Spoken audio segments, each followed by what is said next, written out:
Good afternoon. Welcome to the Joiner Shop. My name is Brian Weldy, and I've been with Colonial Williamsburg for about 12 years now and have been at the Joiner Shop here since last October. With me today is Amanda Doggett, and she's been with the foundation for 7 years now, and has been at the Joiner Shop for 4 years. 4 years now. Over the last two Tuesdays, you've seen a lot of different trades. We've had blacksmiths, we've had bookbinders, we've had wheelwrights, and the question might come as to what exactly is a joiner. It might make sense that what we do, as some of our research says, is that we take two pieces of wood and join them together. But that's also what you might find at a carpentry shop or with cabinet makers too. So what distinguishes us from these other two trades? And our trade actually falls in between the carpenters and the cabinet makers. We oftentimes do architectural millwork, we do some furniture pieces. So if you were looking for a door or a window here in town, you're coming to a joiner. And as Amanda, what do you usually say about our shop here? We don't make the rooms any stronger. Right. We don't make the rooms any stronger. We don't make them last any longer. We make them nice to look at, nice to live in and be inside. And I think that puts it real well. So if you want to outfit the homes with a lot of fine furniture, that's from the cabinet making shop. Now, currently what we're doing is we want to show you some of the different types of projects that we've been working on and some of the different things that we've included here in our shop. So if you take a look around and see something that you have an interest in, please feel free to ask. But what we want to do right now is kind of show you a little bit about some of the basics of what we do. Our trade actually evolves out of the carpentry trade, and we use the similar types of joints as they do: mortise and tenon joints, dovetail joints, and I'd like Amanda to talk to you a little bit about a project that she worked on for one of the buildings here in town. Yeah, so behind me are several different types of doors. Joiners, as Brian mentioned, are really known for kind of filling in the gaps that carpenters leave behind.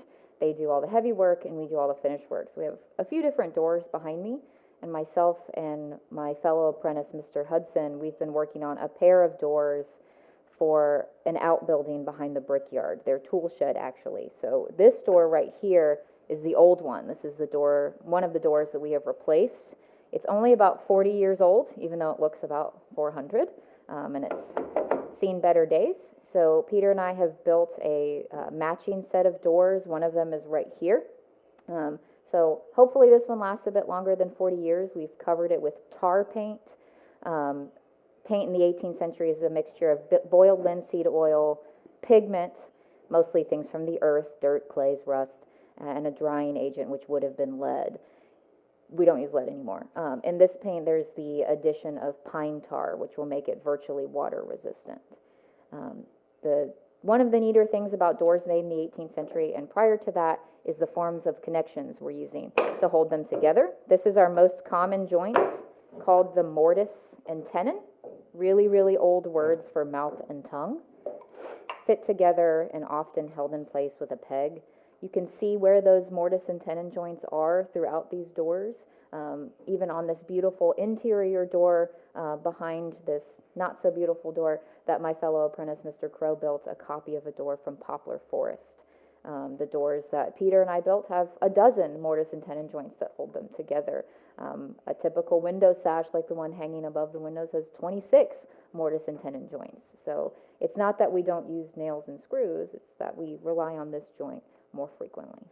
It's one of the aspects about our trade I think compares us to some of the other carpentry trades and such, is that if you wanted to make a door like that, there are trees out there that can produce some pretty big pieces of wood, but you're liable to, with nailings, from splitting and cracking and such. But this allows us to use a wider variety of trees, smaller ones, and put them together in a frame, and that allows it for wood movement issues too. One of the things that, another joint that we use quite a bit is a dovetail joint, and you can see we've got the pins and the tails, and they fit together, and this would be a bracket foot for a case piece. Now, on the wall back here, when we were talking a little bit about some of the different types of furniture pieces that we might make, most of the furniture that we would produce would be more functional. And this is another piece that Mr. Crow has been working on. It's a food safe, and the tinsmiths here in town made these tin panels for us, and it's framed in walnut. And if you do make it here to Williamsburg, you'll see the original food safe on display over at our Decorative Arts Museum. And I do have a picture here that I can show you of what that piece looks like when it's completed.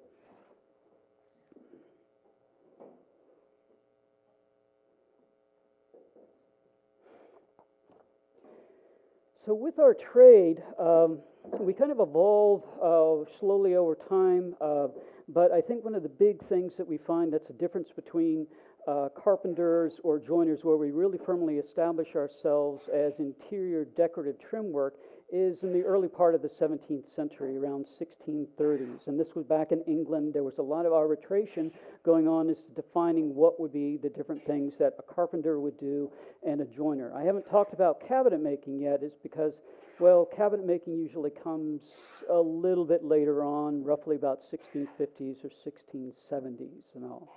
So we start to do more bedsteads, we do case pieces, trunks, and all sorts of furniture items. But that's pretty much where we are. Do we have any questions come up that you'd like to talk about?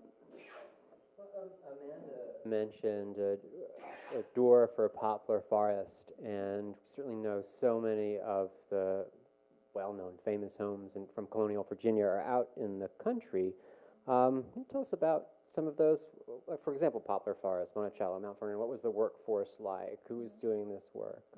How might it have differed from a joiner shop in a city?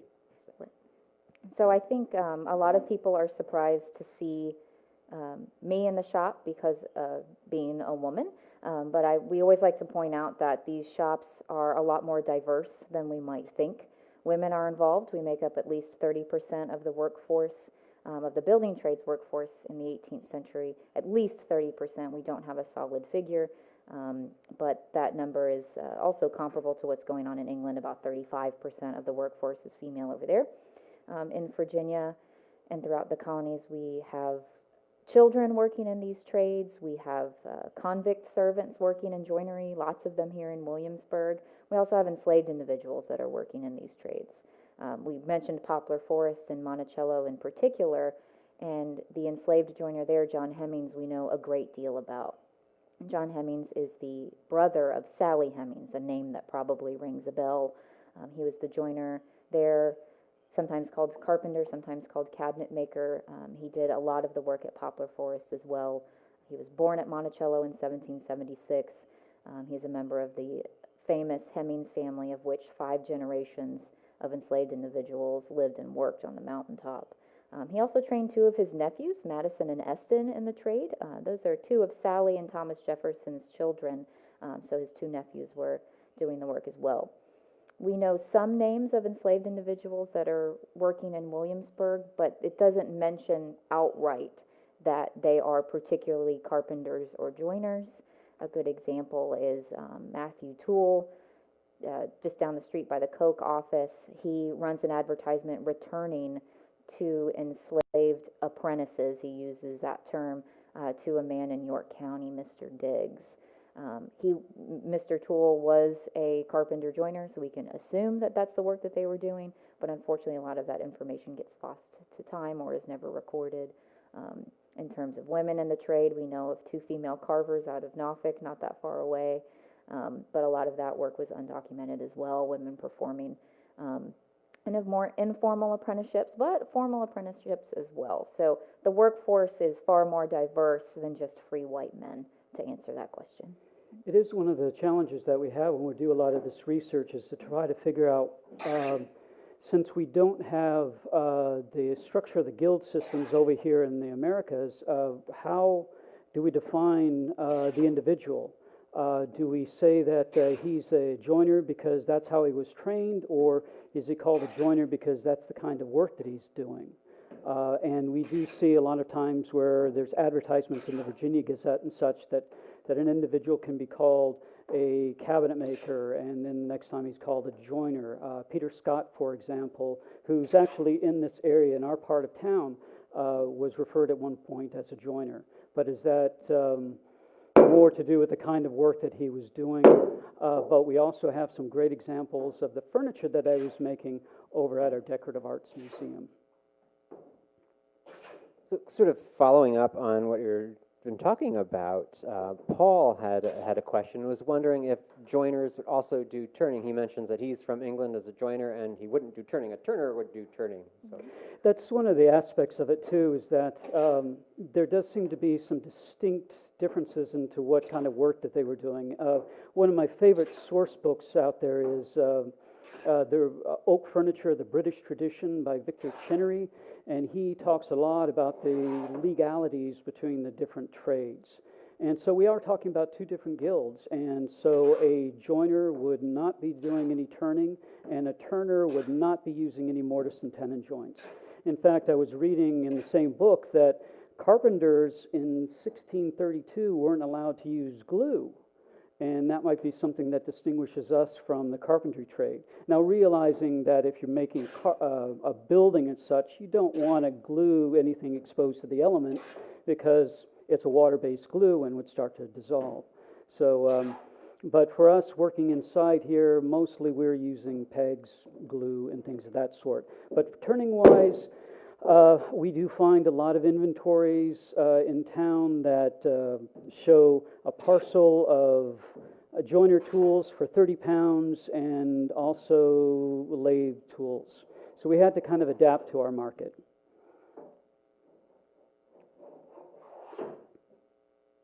We've got a question from Debbie, and another follow-up I'll add to that. She's wondering if the size of a room's trim moldings were determined by the height of the room's ceiling. You'd speak to that a little bit, and then maybe also talk about some of the tools and processes involved in making moldings.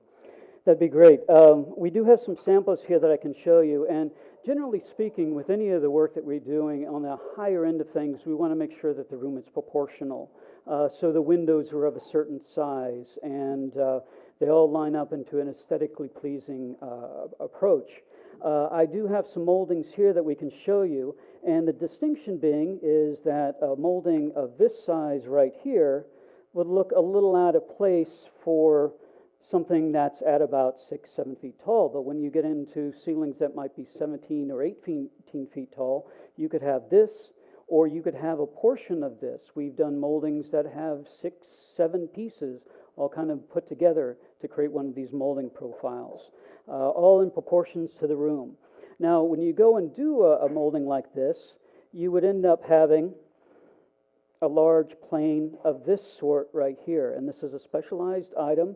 You can see that we have the blade extending through the bottom all the way across, and a tool this wide, it's going to be really tough for one person to push it along the piece.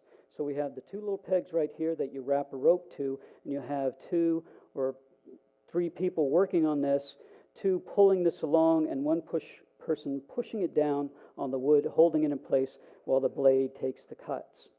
Now, Mr. Hudson is currently working on a hanging cupboard, and this is the molding piece that he's made for it. But since he was coming up with a molding that he liked, he didn't find a plane of that sort that he was doing the job that he wanted. So what he ended up doing is taking a variety of different molding planes, like this one here, and using this to create this part of the OG, and then using another plane to create this part of the OG here. So he's got roughly about 3 or 4 different planes that he's using to create this one profile. It takes him longer, but then again, he can use these smaller parts together to create whatever profiles that he might like. Typically, when we're doing moldings like this, we want to pick the best of the best. We want to have good, straight grain wood. Steve was curious about who makes your planes, and let's make that a modern question as well as an 18th century question. Speak to both time periods. Fortunately, I don't have to make it myself as a woodworker, since there's so many different steps involved in making these things, and there are some specialized tools required to do it and do it efficiently. We oftentimes find that plane makers might have what's called a mother plane. So, for example, a plane like this sole of the wooden plane would be cut out with a mother plane that has the reverse of that profile, and you can use that mother plane to do a wide variety, dozens and dozens of planes of the same sort. So plane makers back in England would be making these things and shipping them over here. And what we might end up doing is, if we have a particular profile, if something happens to the plane, we will definitely need to know how to fix it and repair it. In a modern context, there are manufacturers out there that are producing these planes. Google is a great resource for it, and some of the publications that are focusing on this fine cabinet making trade will be a good resource for you. We had a question from Timothy, shifting from one sort of cutting tool to another, was wondering about the different types of saw teeth. Can you talk a little bit about the different sorts of saws that you might use? Do you? Yeah, I'd be happy to. So if you haven't been to our shop before, the image on the outside is a saw and a plane crossed. Those are our two most common tools for sure. We don't have to worry about felling the tree or cutting it into plank. That is the job of a sawyer. So we're getting rough cut lumber, and we're going to be using crosscut saws and rip saws, and dovetail saws and tenon saws, all depending on what you plan to do with that piece of wood or that part of it. So in cutting a tenon, for instance, just to remind you, that's half of that mortise and tenon joint, you're going to need a saw that has a brass back and teeth with very little to no set to the teeth. So set to the teeth is what they look like this. So if the teeth cross or kind of splay apart like that, there is set to it. If they're straight in a line, there is no set to the teeth. Did I say that right? Yeah. Yes. So when you're cutting a tenon, you want no set to the teeth or very little.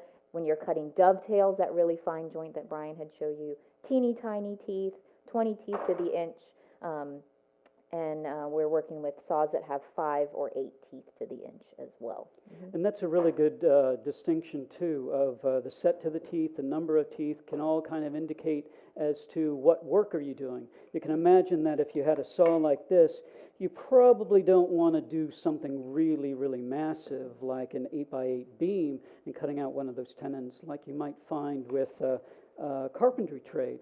You'd want to have something that's a little bit more robust, a little bit more set to the teeth so it can cut through the wood fairly easily.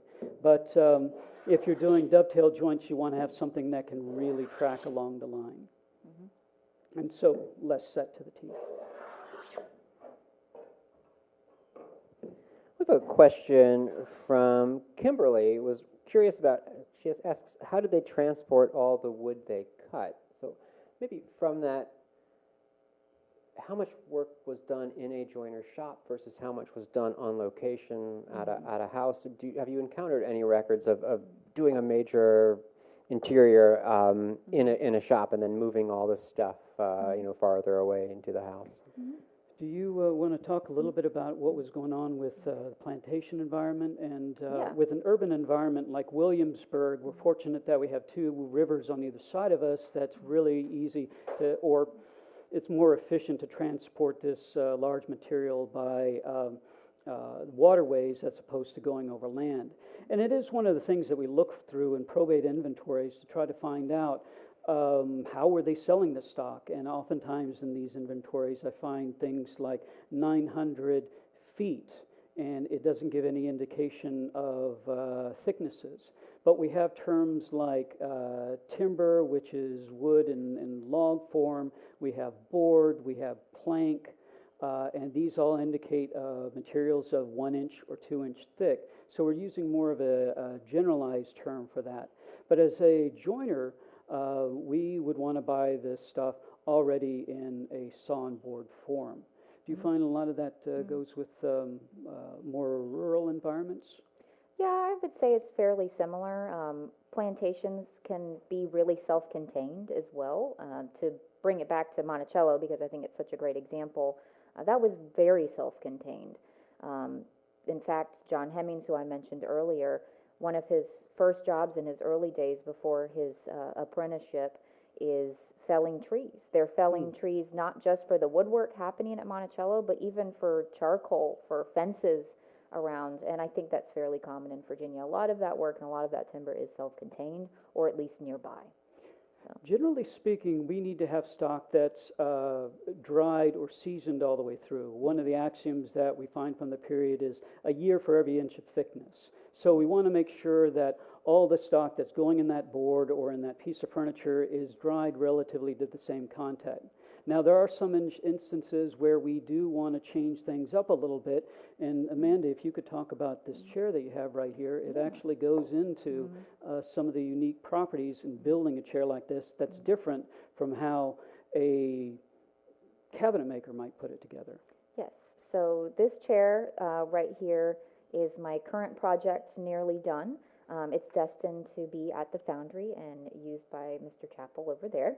And so this project is really special to me because it is truly start to finish. We had the opportunity to go out and actually fell the hickory tree that make up the posts, so legs, if you will. So we felled that tree, we cut it down, split it here at the shop, and then turned the components while they were still green on the lathe. The stretchers, what run in between the legs or posts, were dry already, hickory wood. And the advantage of using green posts and dry stretchers is that as the green posts or wet posts dry, it will dry around that round tenon and lock it into place. The hole you bore for where the stretcher goes in will dry kind of like in an oblong shape, and that will prevent the stretcher from rolling over time and will prevent any weird kind of rocking as well. I will say that not cutting down the tree, but splitting the log is the hardest thing physically I have done in my career, and I commend our carpenters for doing that. It was a fascinating experience, but we got, you know, we figured it out pretty quick. It's like we don't have to do any pitch sawing here. Yeah. That's generally left up to the carpenters. If you watch their video on it, they showed you how that was done, and thankfully, yeah, they can have that work. But it is kind of fun to go back a little bit because a lot of 17th century furniture was done in what's called a riven process, where you are taking the log and splitting it up into individual pieces. And so, for example, Peter Hudson, one of our other joiners here, had this piece of oak here that he split from a log, and he made a chair very similar to this one out of that. And it's just, if you get a good flat surface, it's almost ready to go as is. But that tends to be more of a 17th century approach as opposed to us, which tends to be, we're talking about the mid-quarter of the 18th century. A couple of questions about how the joiners would end up working along with other trades. So Violet was curious how you would collaborate with a carpenter. Let's say a new house is being built. And then we also had a question from Debbie, different than carpenter work, but was curious, would the moldings be put up before or after the plaster? So if you could talk how you guys would fit into the process of, say, new construction. I kind of like to phrase it, if I may, we're kind of like the third step in the building process. The masons, the people that make and lay the brick, they're kind of like the first step. They lay the foundation. If the walls are made of brick, they come in and do that. The carpenters are next. They frame, roof, floor, and side, and then we're kind of finishing that out. So we're kind of like the third step. There is overlap, of course, and there are lots of instances where you would see all of these building trades on the job site at the same time. We need to be there and communicate with the carpenters, because if they lay level studs and we make a square window, then everything's golden. But that doesn't always happen. So we need to work together with those joiners to make sure that everything, or those carpenters to make sure that everything fits. And as far as the molding and the plaster, I believe the molding goes up before the plaster. Yeah, in fact, that's straight out of Marcus Whiffin's book. Marcus Whiffin was a Williamsburg historian. He's published a book on 18th century homes here in Williamsburg, and he does mention that process that you kind of have the woodworkers there, so you want to use them, so a lot of that molding and detail goes in, and then the plastering goes in afterwards. But our research is ongoing, and it's always interesting to try to figure out the process. You know, we like to say, walk a while in their shoes.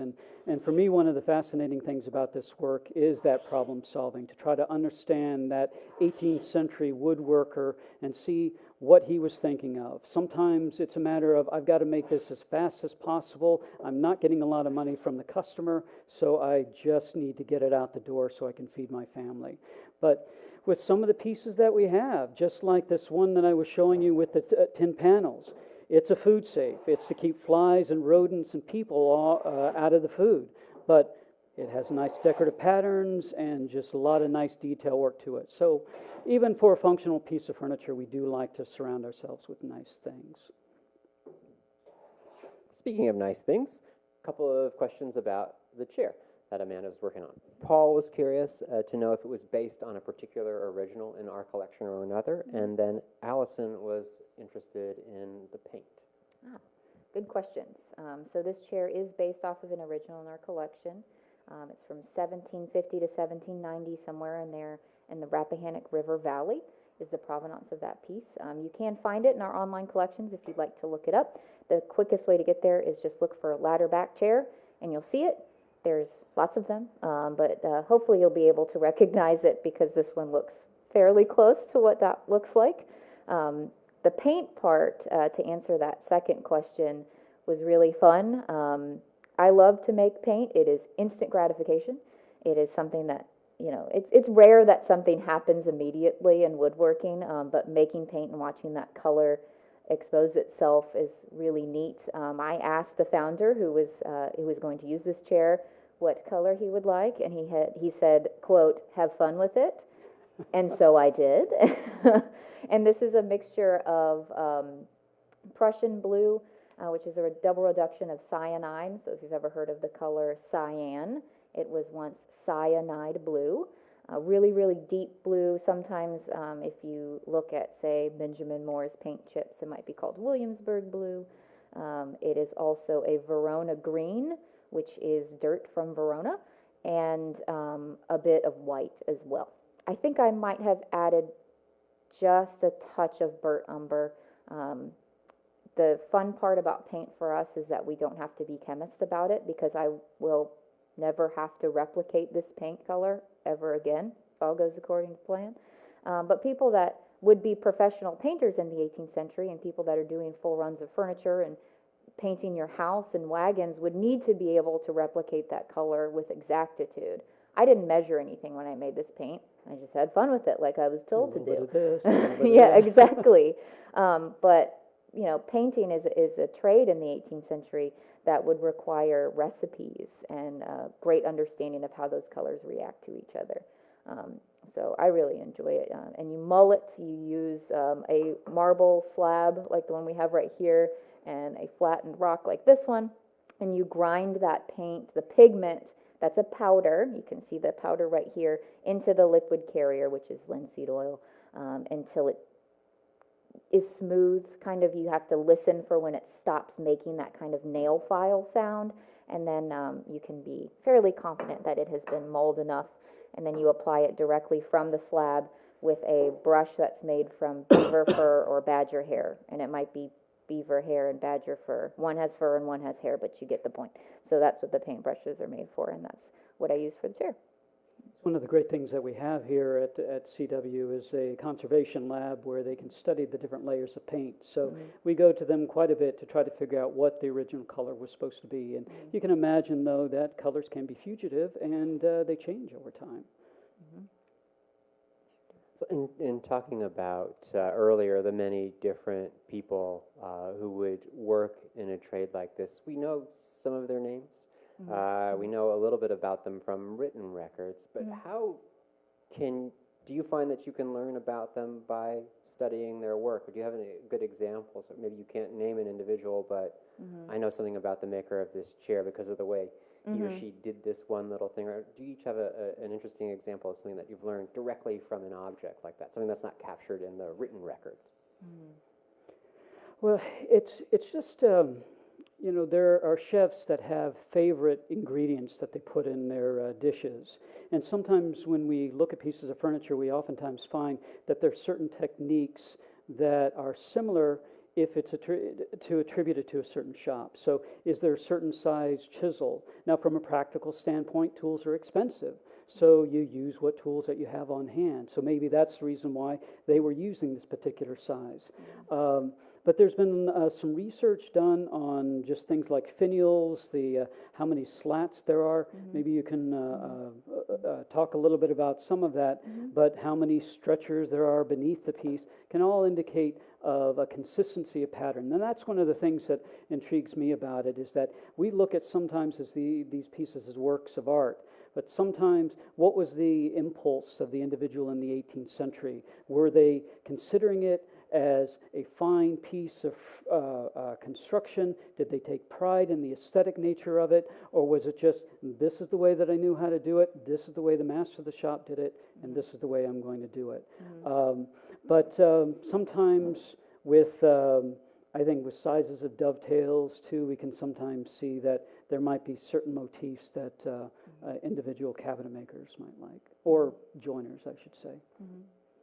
I think one of my favorite things when we look at original pieces of furniture, and what really brings it to life and kind of personifies it, for pieces that we don't know who made this, we just know that it came from vaguely the Rappahannock River Valley Basin. I love when you see a mistake, when you see something that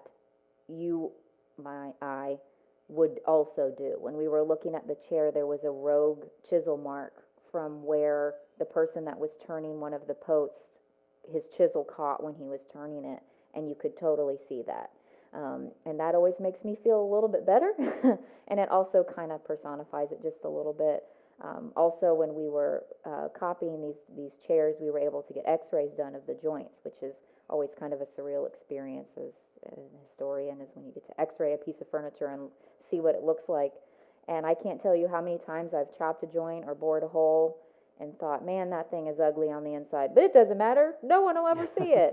And then I was x-raying, got looking at the x-rays of this chair that were done over in conservation, thinking, if the joiner that made this knew that in 300 years someone would be looking at the interior of his joints, he would probably be mortified. But that just kind of makes it relatable to me, and Yeah, in that line, it's kind of that same thing, is that imagine a chair like this, but all in pieces. And so now when you're starting to assemble it, do you inadvertently make two left posts? So I have seen some where there's a little mortise right here where they've had to patch it, or holes in the bottom were drilled where they shouldn't really be, and they've had to modify it to make it work. So it's nice to know that there's a history of mistakes in our stuff too. There's not a single one on this chair. Not a single one on that one. So we have time for one last question today. Violet was wondering if you each had sort of a favorite project from over the years, but then I'll also throw in another thing, since we're just starting to reopen here. Is there something that you're particularly looking forward to getting back to in the coming year or so? Sure. I am looking forward to moving forward in my apprenticeship. Myself and my two fellow apprentices are in the 4th level, so now's the time where things get a little crazier and a little bigger and a little more architectural. So hopefully this year we'll be working on some windows, which is a complicated puzzle. Favorite thing I've worked on, I had the opportunity to spend a month in Charlottesville at the International Center for Jefferson Studies as a fellow there, and got to really do a deep dive into the life of John Hemings and see original pieces. And that was a real highlight of my career, to be in the place on Mulberry Row, looking at the pieces, seeing some of the tools that have survived, was just amazing. It really helped paint a full picture of who this individual was. It was a real turning point in my career. That was amazing, and I think my favorite piece might be the chair, actually, because I just really like the color. I think it turned out really good. As I mentioned earlier on, I spent time over at the cabinet making shop, and I think one of my favorite pieces is a walnut block front desk that's over there. And going back to an earlier question about are there any characteristics or things that you can see on a piece that might indicate who made it, this particular piece had a lot of mystery to it. Block front desks are often attributed to Boston area and Rhode Island, and trying to figure out, well, who exactly made this? We don't see a lot of these block fronts down here in Tidewater, Virginia. So where is this form coming from? Are there certain construction techniques on the inside that might give us an idea of who made it? And just the scholarship is ongoing, but from what I understand from our conservators and historians, that they're kind of honing in on it. But that walnut block front desk is, I think, one of my favorite pieces. And I am looking forward to a lot of staircase banisters and more architectural details here. Brian and Amanda, thank you so much. Thanks, everybody at home, for watching along. Of course, all of our programs are made possible by the generosity of our donors. To learn more about how you can support programs like this, please follow the link pinned to the comments below or visit us at colonialwilliamsburg.org. Brian and Amanda, do you have any final thoughts you'd like to share with everyone? Well, yeah, thank you for all your questions. This was great. We really enjoyed talking to you all. Hope that there'll come a point where we can actually see you come through the front doors. And when you come on down, come to our new Decorative Arts Museum. We've got a lot of great exhibits on display there, and you'll see the original of Mr. Crow's food safe. Thanks for tuning in, y'all.